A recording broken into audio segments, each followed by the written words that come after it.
ഈ കാണുന്നത് കൊന്നക്കാട്ട് ടൗണിലുള്ള മനോഹരമായ ബ്യൂട്ടിഫുൾ ആയിട്ടുള്ള ബസ് സ്റ്റാൻഡാണ്. ബസ് സ്റ്റാൻഡിൻ്റെ വലതുവശത്തായി മനോഹരമായ ഒരു അരുവി ഒഴുകി പോകുന്നുണ്ട്. നല്ല കളകളാ ശബ്ദത്തോടു കൂടി കേൾക്കാൻ നല്ല രസം. ഇവിടെ ബസ് കാത്തു നിൽക്കുന്നവർക്ക് ഒരിക്കലും ബോറടിക്കില്ല. ആ വെള്ളം ഒഴുകുന്നത് നോക്കി ഇങ്ങനെ ഇരിക്കാം. വീട്ടിൽ നിന്ന് ഉണ്ടാക്കിക്കൊണ്ടുപോയ മജ്ബൂസ് ഈ മനോഹരമായ സ്ഥലത്ത് ഇരുന്ന് ഞങ്ങൾ കഴിച്ചു. ഇതുപോലുള്ള മനോഹരമായ സ്ഥലത്ത് നിന്ന് ഭക്ഷണം കഴിക്കാനുള്ള രസം ഒന്ന് വേറെ തന്നെയാണ്. നല്ല ശക്തിയായിട്ട് തന്നെ വെള്ളം ഒഴുകുന്നുണ്ട്.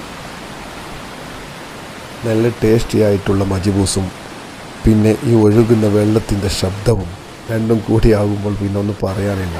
നല്ല അടിപൊളിയായിട്ട് ഞങ്ങൾ ഭക്ഷണം കഴിച്ചു. ലോങ് യാത്രയിൽ ഇതുപോലെ ഭക്ഷണം കൊണ്ടുപോകുന്നതാണ് ഏറ്റവും നല്ലത്. കാരണം പൈസ ലാഭിക്കാം. നമുക്ക് ഇഷ്ടപ്പെട്ട മനോഹരമായ സ്ഥലത്ത് നിന്ന് ഇതുപോലെ കഴിക്കുകയും ചെയ്യാം. ഇന്ന് മഴ കുറവായതുകൊണ്ട് ബുദ്ധിമുട്ടില്ലാത്ത ഭക്ഷണം കഴിക്കാൻ പറ്റി. അങ്ങനെ ഞങ്ങളെ ഇന്നത്തെ സുന്ദരമായ ഉച്ചഭക്ഷണം കഴിഞ്ഞു. ഇനി നാട്ടിലേക്കുള്ള മടക്കമാണ്. സമയം ഇപ്പോൾ വൈകുന്നേരം 6 മണി. എൻ്റെ പെങ്ങളെ വീട്ടിൽ നിന്നുണ്ടാക്കി കൊണ്ടുവന്ന മുട്ട അപ്പമുണ്ട്.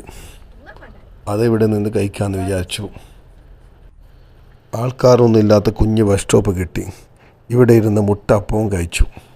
ഇതുപോലുള്ള ഓരോ ചെറിയ യാത്രയും മനസ്സിന് വല്ലാത്ത സമാധാനവും സന്തോഷവും നൽകുന്നു.